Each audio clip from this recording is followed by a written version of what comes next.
to before you grab the glasses, which I just did. Okay, let's see if the sound is working. Let's see if the thing is streaming at all. I changed the numbers here. It's just spinning. We'll try reloading again, see if anybody hears us. And it seems like it is. It's trying to. There we go. There we go. Glasses before you grab the glasses.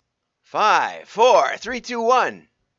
I'm John Miglosh for the Wisconsin DMA and the International Society for Strategic Marketing. I got my Christmas tree going. As you see, it's a Hummucker Slimmer, and it's perfect for the desktop. And I even know where I put it every year between seasons. Oh man, my view of me is just terrible. It's like I'm streaming it. Terrible, terrible video quality. I don't know. I can't do anything about it. Don't know how to work it. There it goes. Now it's fixed, I think. Anyway, let's get off to the news, as we always do. Come hell or high water. Okay, TikTok was one of the Market Media Post ads of the year. Might have got that wrong. Let's see. What's the link on this thing?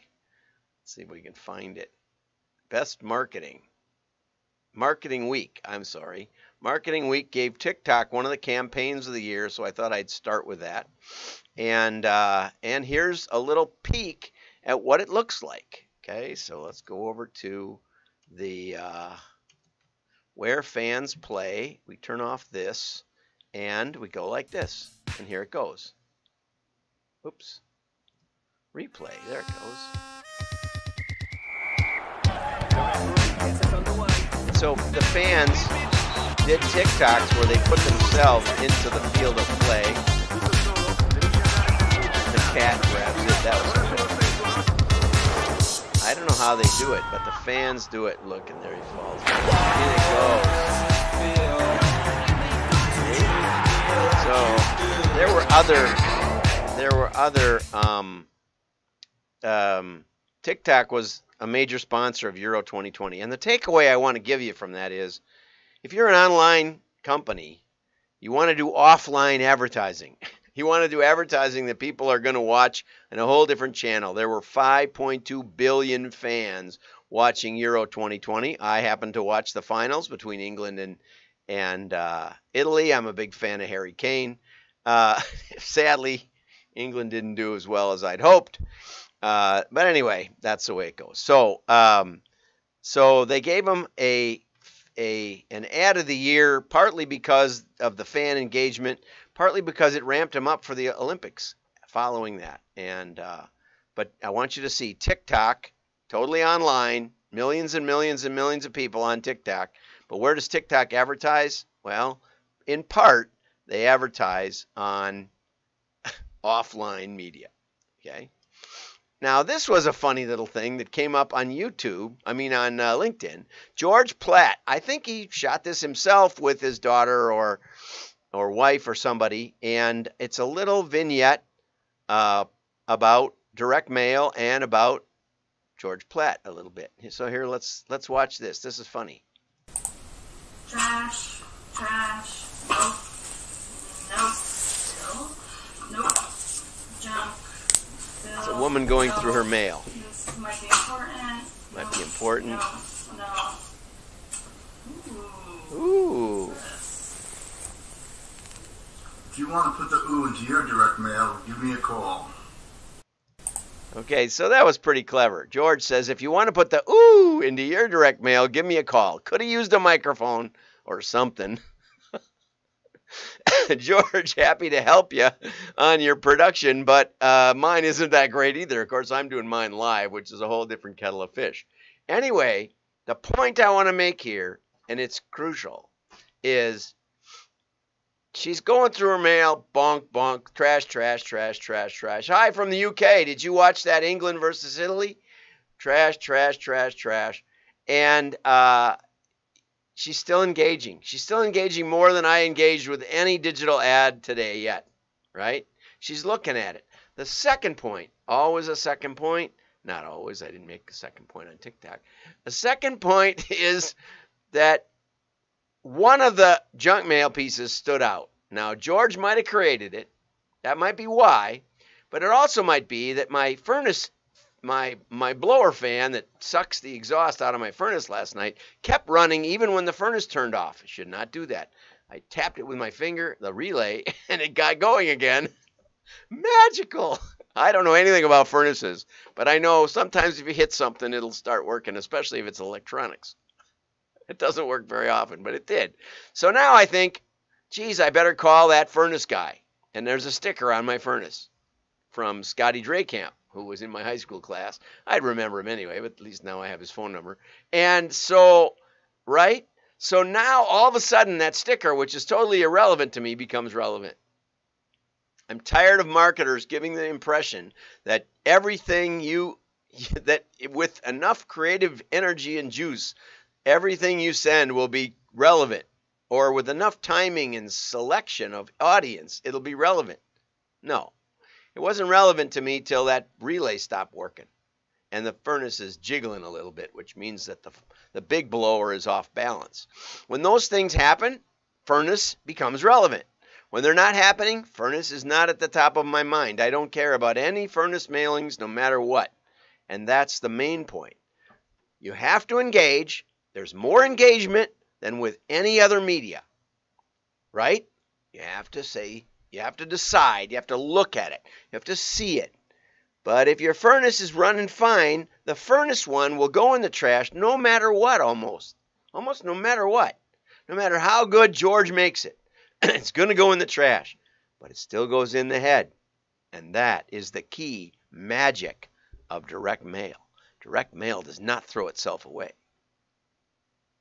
Okay, let's go on. Let me see if I can figure out how to go on here. Okay, this is the thing. Okay, so now we go up here. This is just, man, I'm amazed every day that this works.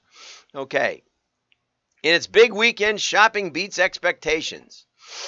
And then Sarah Mahoney goes on to say that we didn't set records. First time ever since online got started. It actually declined on Black Friday, and the number of shoppers really went down. Yeah, sad about UK. I'm a big Harry Kane fan, Costas.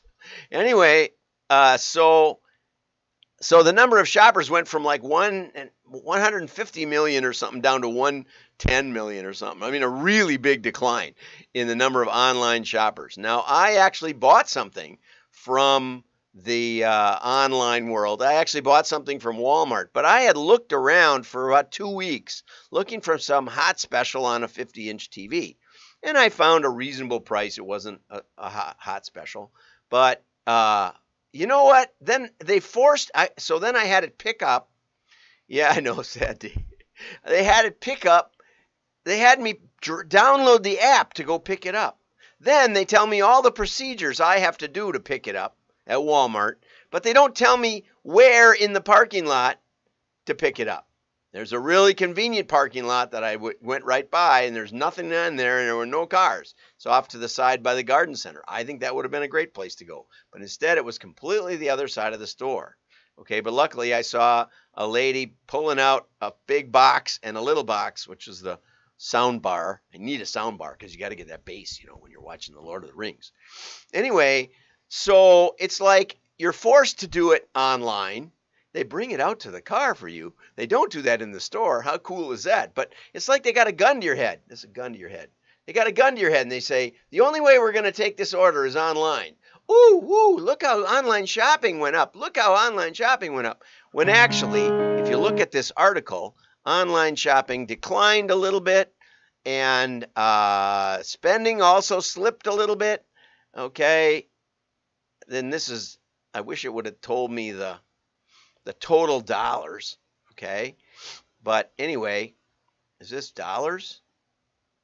84, 86 was it last year, and it was 179 million this year. That's the unique shoppers went down. There was another number that went way down.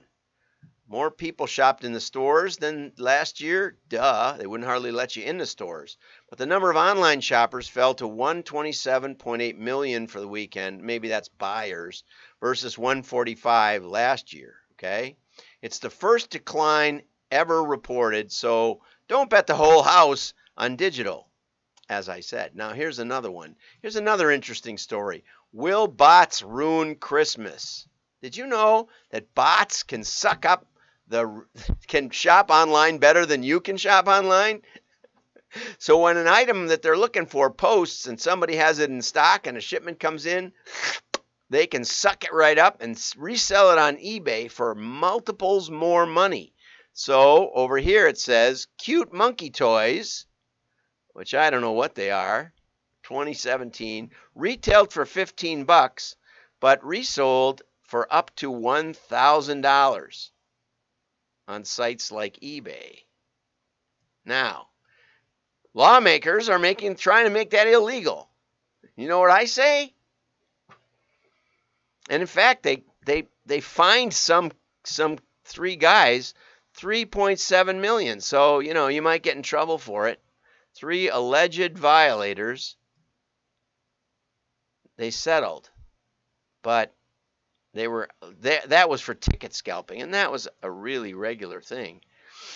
But according to the Shopping Grinch Bots Act, that was introduced, so it's not in process yet. So this year you can still scalp cute monkey toys. But I say, why did you price them so low that you can't keep up?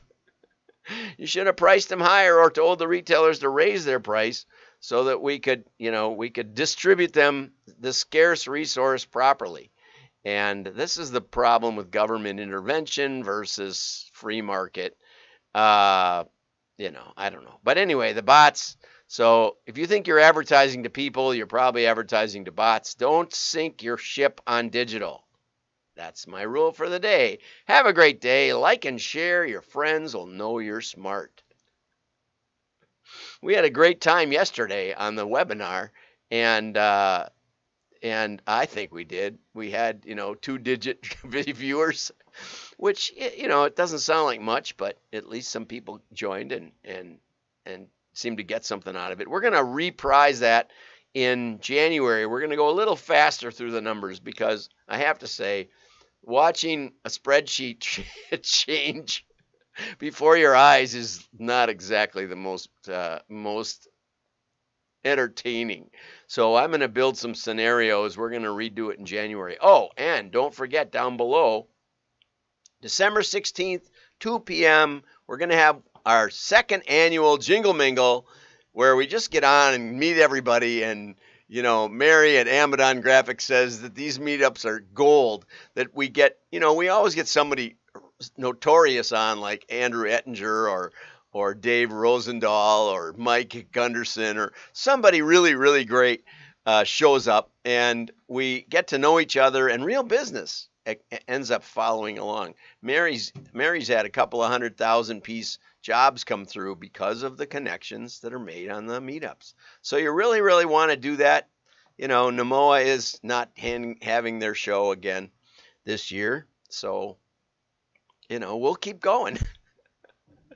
We have a low overhead model that manages to keep going. So like and share and go join the WDMA and support this craziness. Sometimes I get discouraged. Here we go. I better